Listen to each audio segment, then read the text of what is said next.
भावाचं केळवण आणि तयारी एक दिवस आधीपासूनच. आहे आमच्या भावाचं केळवण आणि आम्ही त्यासाठी तयारी करतोय. हे सगळं आम्ही स्वतः तयार केलंय.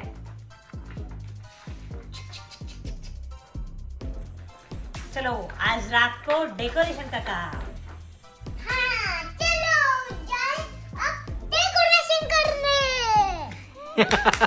आणि सगळ्यात जास्त एक्साइटेड कोण असेल तर हा आमचा मॅगी. रात्री अक्षरशः 3 वाजेपर्यंत जागून डेकोरेशन केलं आणि आमच्या सोबत मॅगी पण तेवढाच वेळ जागा होता. असं उलट छान दिसतं सांग. पहाटेपासूनच स्वयंपाक करायला घेतला. एवढ्या लवकर स्वयंपाक का ते पुढे कळेलच. स्वयंपाकाचा पण व्हिडिओ बनवत बसले असते तर माझा स्वयंपाक झालाच नसता. सकाळचे वाजले होते 8:30. सगळे झोपले होते आणि माझा ऑलमोस्ट सगळा स्वयंपाक रेडी होता. पुऱ्या आल्यानंतर गरम गरम तळायच्या म्हणून कणिक म्हणून रेडी होतं. तर चीज बॉल्स रात्रीच बनवून फ्रीज मध्ये ठेवले होते. त्यानंतर शेवपुरीची सगळी तयारी, सगळ्या चटण्या, चॉपिंग सगळं झालं होतं. किचन मधली सगळी कामं आवरल्यानंतर आता सगळ्यात इम्पॉर्टंट होतं डेकोरेशन. मला रांगोळी मधलं र पण येत नाही, पण आकृत्या काढून मी रांगोळी काढू शकते. म्हणून मस्त केळीचं पान आणि फुलांचं डेकोरेशन केलं होतं. डेकोरेशन म्हणलं की फ्लॉवर्स आले, रांगोळी आली, पण मला प्रत्येक वेळी कस्टमाइज काहीतरी हवं असतं. म्हणून रोहित आणि प्रियाचे असे छोटे छोटे पोस्टर्स आम्ही बनवून घेतले होते. केळवण आणि केळीच्या पानाशिवाय कसं कम्प्लीट होईल. संदीपनी मस्त मोठी मोठी केळीची पानं आणली होती आणि त्यानं साईडला असं मस्त डेकोरेशन केलं होतं.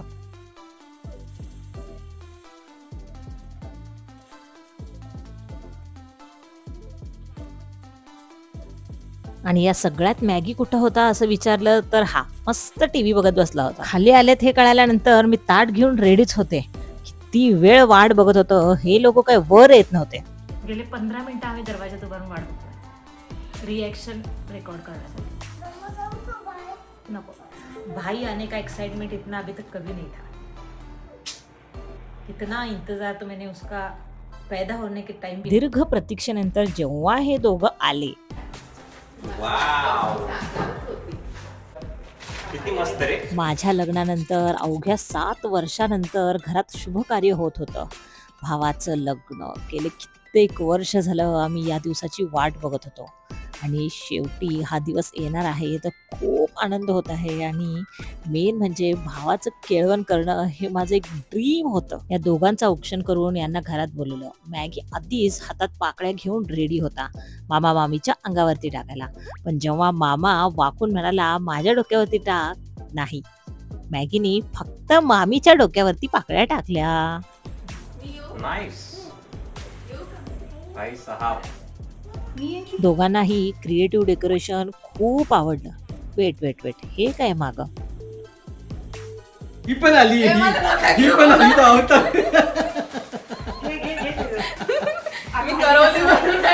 चॅट जीपीटीचा पुरेपूर वापर केला होता. थोडे फोटो, स्लाइड शो आणि बॅकग्राऊंडला एक सॉफ्ट म्युझिक. कोणतंही छोटं मोठं फंक्शन असू दे, थोडा फन ऍड केल्याशिवाय त्या कार्यक्रमाला खरी रंगत येत नाही. म्हणून मी काही गेम्स ठेवले होते. सांग कलर तसं सांग. Green yellow mix. Green yellow mix. एकाचे आईज क्लोज करून दुसऱ्याने त्या पदार्थाचं नाव न घेता फक्त वर्णन करायचं आणि आईज क्लोज केल्याने तो पदार्थ ओळखायचा. भले बाकीच्या भाज्या बदलल्या असतील पण रोज एक अजून वरून कशाच बनते. हा एक कंटेंट आहे त्यात. नाही तिखट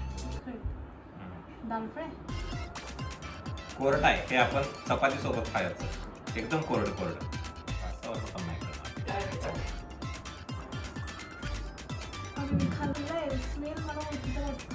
ह्याच्यामध्ये एक सीझनल फ्रूट पण आहे. म्हणजे ह्या सीझन कशाचं चालू आहे ते कच्चं फ्रूट. आम्ही दोन करोड ठेचा सगळ्यामध्ये सगळ्या पदार्थांमध्ये टाकतोय. त्याला चव येण्यासाठी, तिखट चव येण्यासाठी. हा विनिंग इज इम्पॉर्टंट. व्हाईट कलरचा आहे. ओके. काइंड ऑफ चीजच आहे. पण गोल आहे का? नाही, चीज वगैरे यूज करतात त्याच्यामध्ये. व्हाईट आहे. सँडविच नो, शेप कसा आहे त्याचा? त्रिकोण, गोल, चौकोन, लांबडा लांबडा? रोल एवढा लांबडा नाहीये म्हणजे आपल्या हाताच्या बोटा एवढा रोल आहे का? हा सिंगल कांडी? सिंगल कांडी. हा मग काय आहे असं? तुझ्या हाता एवढीच बोट असतात ना आपली तेवढी म्हणजे size. गोलच आहे असं. रोलच आहे. रोल आहे, चीजचा आहे. वरचं लेअर मैद्याचं आहे काय? होय. मग चीज रोल. नाही ना चीज रोलर आहे तो बाहेर खायला जातो आपण कितीतरी वेळा. मोमोज, नाही फ्रेंच फ्राईज. वाईट आहे येलो किती रॅन्डम गेस करतोय.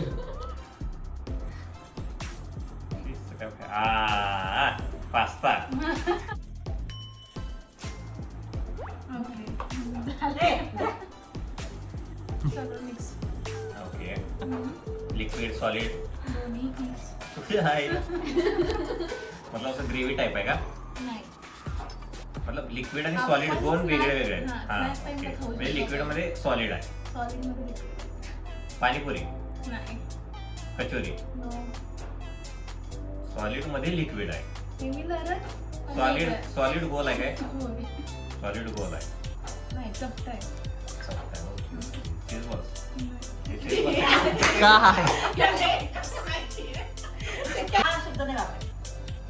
हा पुरी. नाही त्याचं कसं छोटं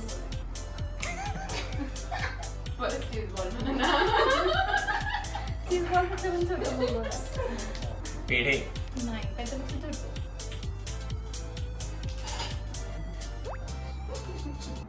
थोडंसं तिखट असतंय आपण त्यात शेंगदाणे पण बघतो ठीक नाही थोडंसं तिखट येतं स्नॅक आहे.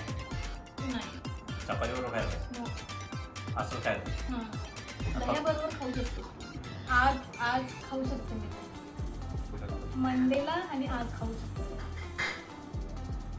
अंडा. अच्छा ते हे कळालं मला. खिचडी. हां मल्टिपल व्हेजिटेबल्स मिक्स. हां भाजी आहे मिक्स व्हेज हा त्यामधला कंटेंट आहे बटाटा. काय काय भाजी सांगतात मला भरपूर काय काय आहे. बटाटा, फ्लॉवर, वटाणे. राईस आहे नाही. भाजी आहे हम्म.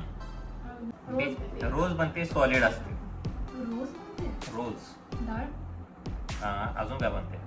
वरण अजून त्याच्यासोबत डाळ फ्राय यांचे बाहेर गेम्स चालू होते तोपर्यंत मी आत गरम गरम पुऱ्या तळत होते.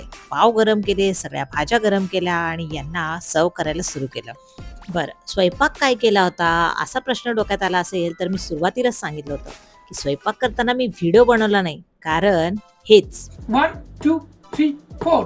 White sauce pasta, cheese balls, aamras, pav bhaji, sev puri, jeera rice, कुरुड्या, दाल तडका, बटाट्याची भाजी, पनीर मसाला, ताक, पुरी, काकडीची कोशिंबीर, कैरीची चटणी, आम्रखंड आणि साबुदाणा खिचडी.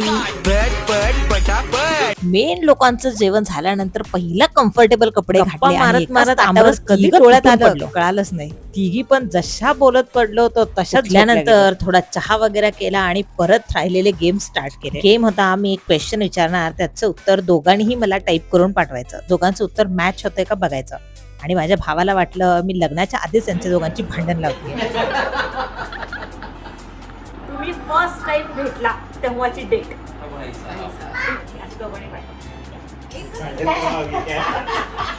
आणि आपला कोणताही मराठी कार्यक्रम उखाण्याशिवाय कसा पूर्ण होईल.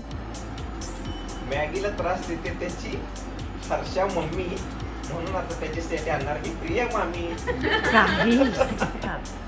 चांदीच्या सायकलला सोन्याची सीट मी आणि प्रिया डबल सीट. भावाने ट्राय करून कसा बसा उखाणा घेतला पण प्रिया मॅडमना काही जमला नाही म्हणूनच भावानी तिच्या वाटणीचा पण उखाणा घेऊन टाकला. आधी होता मित्र आता झाला नवरा. रोहित माझ्या भोवती फिरतो जसा आहे पौरा.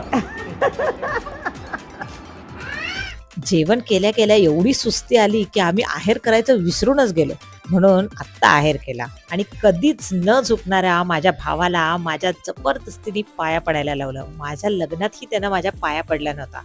आज त्याला माझ्या पाया पडावंच लागलं. जाता जाताही चीज बॉल्स सोडले नाहीत. ते संपवले.